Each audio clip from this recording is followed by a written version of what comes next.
Take a moment to pause and reflect. What's worrying you? Is there something you're trying to control that really you have no control over? What is it you're putting your hope in?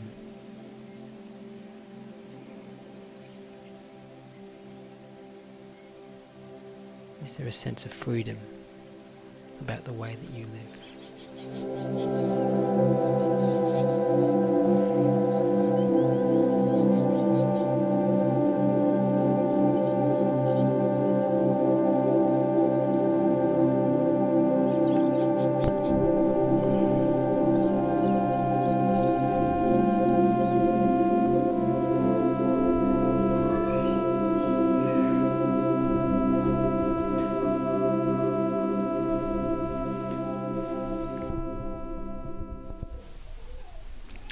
Hello, thanks for joining us, and hope you found that time of reflection helpful. Maybe it revealed a few things to you, and I'd encourage you take some time if that brought something up for you to think about these things. It's really important, I think, to look at the symptoms of how we're feeling and dig down a little bit deeper to see what's causing it. And that's what we're going to take a moment to do today. And again, trust that this will be something that triggers a helpful process for you. And again, there's lots to say on this topic, lots that people could bring up, and more than happy to hear what you have to say in the comments. If you've got a question or you think, I'm not so sure about that, I really would encourage that dialogue.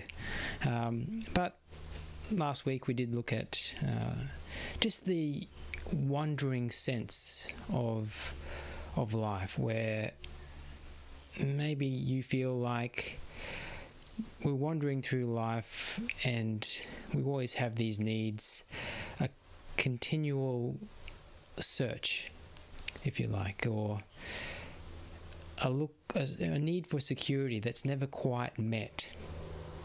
You can look last week if you are interested in hearing that more, but continuing on with that theme, asking, where is our trust? Where's our hope? Where's our security found? Because I think once we look at that, where we're looking to for those things, we start to uncover where the worry might be coming from. So we're going to take a moment to look at these verses, very helpful verses, the words of Jesus. He starts off with, no one can serve two masters. Either you will hate one and love the other, or you will be devoted to one and despise the other. You cannot serve both God and money. Now, if we just pause to think about our own lives here, Jesus is saying people tend to look to two places for their security. Money, which could include putting away some savings, or we have possessions that we rely on, we have a source of income, whatever it might be, but we're looking to financial means to give us that security. And the other way that Jesus is saying is serving God, if we're looking to God for our security.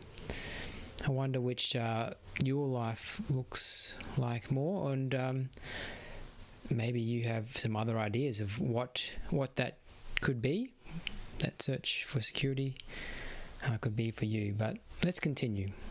Therefore I tell you, it's interesting that the therefore is there, referring back to where we put our trust, where our focus is. Therefore I tell you, do not worry about your life, what you'll eat or drink, or about your body, what you'll wear. Is not life more than food, and your body more than clothes? Look at the birds of the air. They do not sow or reap or store away in barns, and yet your heavenly Father feeds them. Are they not much more valuable? Are you not much more valuable than they? Can any one of you, by worrying, add a single hour to your life? And why do you worry about clothes? See how the flowers of the field grow. They do not labour or spin. And yet I tell you that not even Solomon in all his splendour was dressed like one of these. If that is how God clothes the grass of the field, which is here today and gone tomorrow, if tomorrow is thrown into the fire, will he not much more clothe you, you of little faith? So do not worry, saying, what shall we eat, or what shall we drink? What shall we wear? For the pagans run after these things, and your heavenly Father knows that you need him. What's the solution? But seek first his kingdom and his righteousness, and all these things will be given to you as well.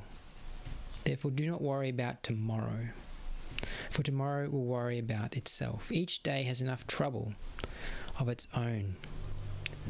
If we think about worry, it often comes from that feeling of what's going to happen tomorrow. Will I be okay?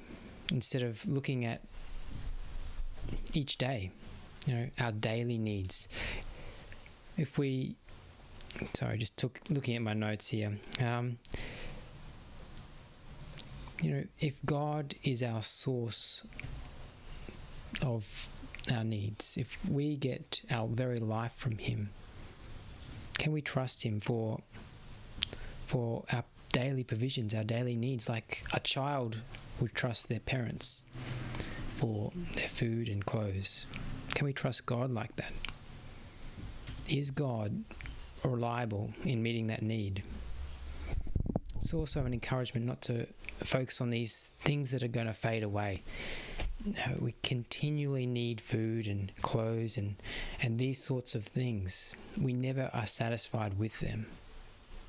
These verses tell us to focus on the things that are going to last, more important things that are going to satisfy us more deeply.